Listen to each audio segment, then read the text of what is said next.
O início da vida de São Lourenço está pouco estudado, sendo difícil, por isso, precisar a data e o local do seu nascimento. No entanto, e tendo em conta a data da sua morte, 258, e a esperança de vida na altura, pressupõe-se que São Lourenço nasceu no primeiro quartel do século III, durante o período de vigência do Império Romano. Já o que diz respeito à sua naturalidade, alguns estudiosos defendem que Lourenço teria nascido em Huesca, Espanha.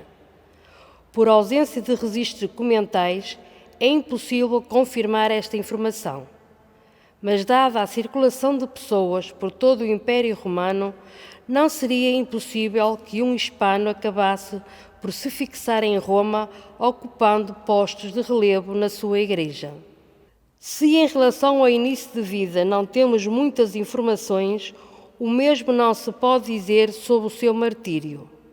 No ano de 258, o imperador romano Valeriano lançou uma perseguição dura aos seguidores de Jesus Cristo. Por esta altura, São Lourenço encontrava-se em Roma e era o primeiro e principal dos 7 diáconos que serviam o Papa Sisto II. Na Paixão de São Lourenço Mártir, de Aurélio Prudêncio, o autor refere que Lourenço era o primeiro dos 7 varões que servem ao lado do altar, diácono de grau elevadíssimo e acima dos demais. Em agosto de 258, o Papa Sisto II é aprisionado, conduzido à morte juntamente com os 6 seus diáconos. Nesse dia, São Lourenço não foi preso, muito provavelmente por ser o encarregado das arcas do tesouro onde se guardavam objetos sagrados. Nomeado responsável pelas chaves, ele vigiava o tesouro secreto da Casa Celeste e administrava as riquezas da comunidade. Por outras palavras, Lourenço era o responsável pelos bens da Igreja aos quais o imperador queria ter acesso. A relação de Lourenço com o seu superior era, segundo alguns relatos, como uma relação de pai e filho. Isto mesmo é comprovado pelo relato de Ambrósio de Milão.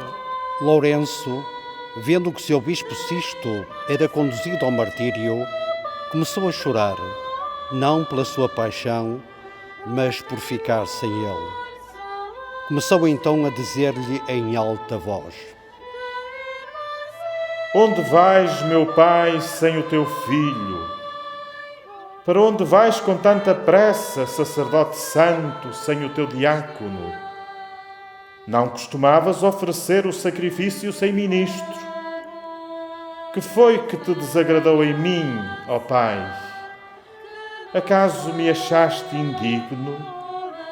Ou estarás a experimentar se escolheste o ministro idóneo? Não queres que derrame o sangue juntamente contigo, aquele a quem confiaste o sangue do Senhor? Aquele a quem fizeste participante na celebração dos sagrados mistérios? Perante este discurso, e segundo o mesmo autor, Sisto responde: Não te deixo, não te abandono, meu filho. A ti estão reservadas provas mais difíceis. A mim, porque sou velho, caiu-me em sorte o trajeto de uma corrida mais fácil.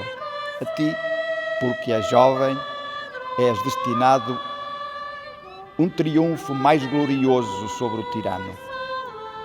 Depressa o verás, deixa de chorar. Dentro de 3 dias me seguirás. Estas palavras são um prenúncio do martírio de São Lourenço, poucos dias depois de Sisto II, o martírio mais lento e doloroso. Assim, e sendo Lourenço o responsável pela administração dos bens da Igreja, é-lhe intimado que os entregue ao imperador. Simulando ceder à intimação, Lourenço pede um prazo de 3 dias para recolher os bens. Durante estes 3 dias, Lourenço percorre a cidade, juntando no mesmo lugar e congregando a multidão dos enfermos e de quantos mendigavam pelas ruas, cegos, coxos, paralíticos e doentes que a igreja socorria com as suas esmolas. Depois, Lourenço faz o seu censo, um a um, e escreve o nome, pessoa por pessoa, colocados em larga fileira, lhes ordena que esperem todos diante do templo. Fim do prazo de 3 dias, Lourenço dirige-se ao prefeito dizendo: Gostaria que viesses admirar publicamente as riquezas dispostas que o nosso Deus tão rico possui nos seus lugares sagrados. Ao ver a multidão de pobres e doentes, o prefeito, sentindo-se enganado, ameaça Lourenço.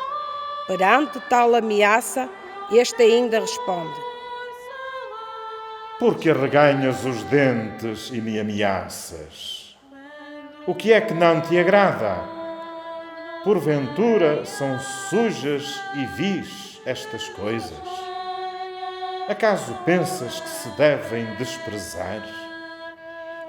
São estes os filhos da luz, aos quais o débil corpo oprime, não aconteça que a alma inche de soberba pela saúde e bem-estar. A nossa gente, débil nos seus membros, conserva intacta a beleza interior e tem um espírito irrepreensível, elegante e sem qualquer mal. A vossa, de corpos vigorosos, é corrompida pela lepra interior. O erro cocheia como um enfermo e nada vê a fraude cega. Aqui tens, portanto, as áureas moedas que há pouco te tinha prometido, que nenhum desastre abate em suas cinzas, nem o mais secreto ladrão pode roubar. Acrescento agora preciosas pérolas, não seja que consideres que Cristo é pobre. Pérolas de brilho iridescente com que este templo se adorna. É este o adereço da Igreja. Com estas pérolas ela se atavia. É este o dote que agrada a Cristo. Este é o diadema da sua fronte. Eis os talentos, vê. Com o seu valor adornarás a urbe de Rómulo. Enriquecerás a fortuna do príncipe e tu próprio ficarás mais rico. Não permitirei, apesar do teu desejo, que encontres uma rápida saída com uma morte célere. Não permitirei que morras de repente. Vou demorar-te, alongarei a tua vida em suplícios constantemente retardados e uma morte de cujas redes não te livras. Prolongará por largo tempo as tuas dores. Estendei umas brasas suaves para que o fervor de um fogo brando, mas devorador, não chegue à face do rebelde, mas nele penetra até ao coração.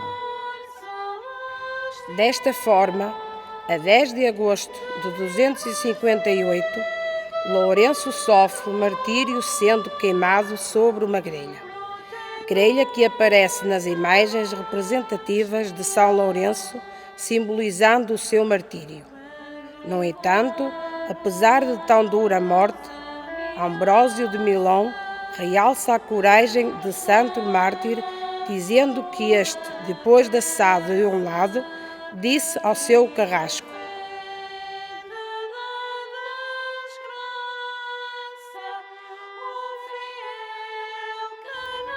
Já está assado deste lado, volta e come.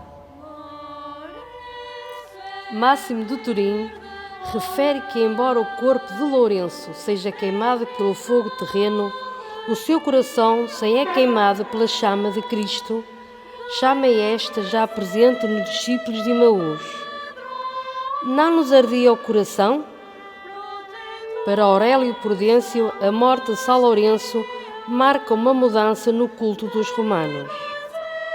Perdeu-se o vigor e desde aquele dia arrefeceu o culto dos deuses vergonhosos. O povo é cada vez mais raro nos templos e acorre pressuroso à mansão de Cristo.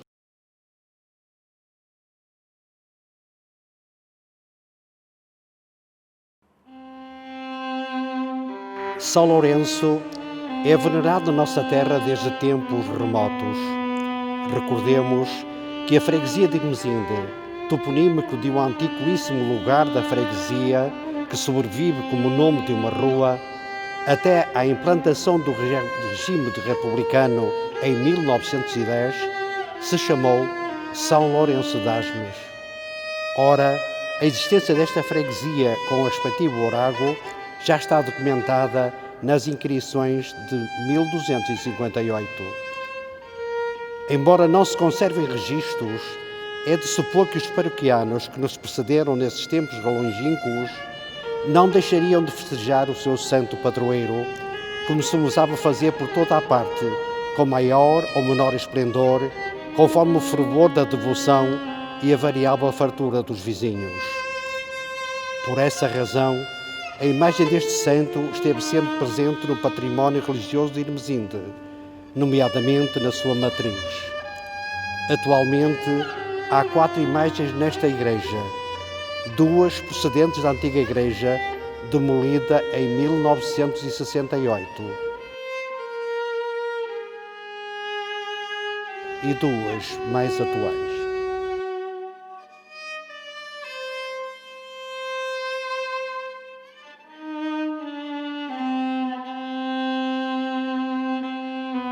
No que respeita ao culto e à forma como este é festejado, Jacinto Soares, na obra Irmesinde, Memórias da Nossa Gente, refere que desde tempos muito antigos se festejou o culto ao nosso padroeiro. O local da romaria, bem como a sua grandiosidade, foi-se alterando de acordo com a época e o desenvolvimento da localidade. Por isso, e de acordo com o mesmo autor, é natural, portanto, que as primeiras manifestações religiosas de glorificação do santo se tenham realizado primeiro na Capela dos Campos Asmes, onde se situou, segundo a tradição, a nossa primeira igreja matriz. Depois, talvez no largo da Capela de São Silvestre, e já na primeira metade do século XIX, para o lugar atual, com veneração na igreja antiga e agora nesta. O dia da festa não podia deixar de ser, segundo a tradição imemorial dos cristãos, senão o do aniversário do seu martírio, data inscrita no martirológio romano e em todos os calendários litúrgicos do rito romano, 10 de agosto, fosse qual fosse o dia da semana. Sabe-se que, até meio da década de 40, a festa realizava-se à semana e depois passou para o domingo seguinte, quando este não coincidia com o dia 10 de agosto. Atualmente, realiza-se no segundo domingo de agosto. Inicialmente, a festa restringia-se às cerimónias religiosas. Missa solene com um orador sagrado e procissão. Só posteriormente viria a romaria. Mais tarde são célebres as competições entre as bandas de música de Moreira e de Gueifães, ambas do concelho da Maia. Não se esqueça que antes de pertencer ao concelho de Valongo, Irmesinde fazia parte das terras da Maia. O entusiasmo era tal que as pessoas passavam horas e horas a ouvir tocar, ora uma, ora outra, batiam palmas e entregavam ramos de flores à sua preferida.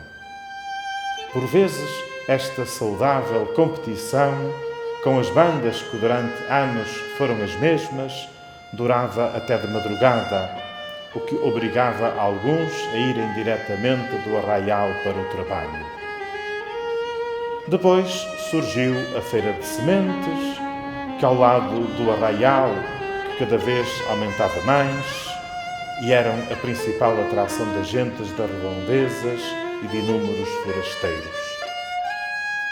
Também durante a romaria ocorriam os coradouros, uma espécie de namoro à bicha, como alguns apelidavam, pois as moças solteiras sentadas sobre o muro apenas esperavam o diálogo com os rapazes que se iam aproximando à vez e com ordem.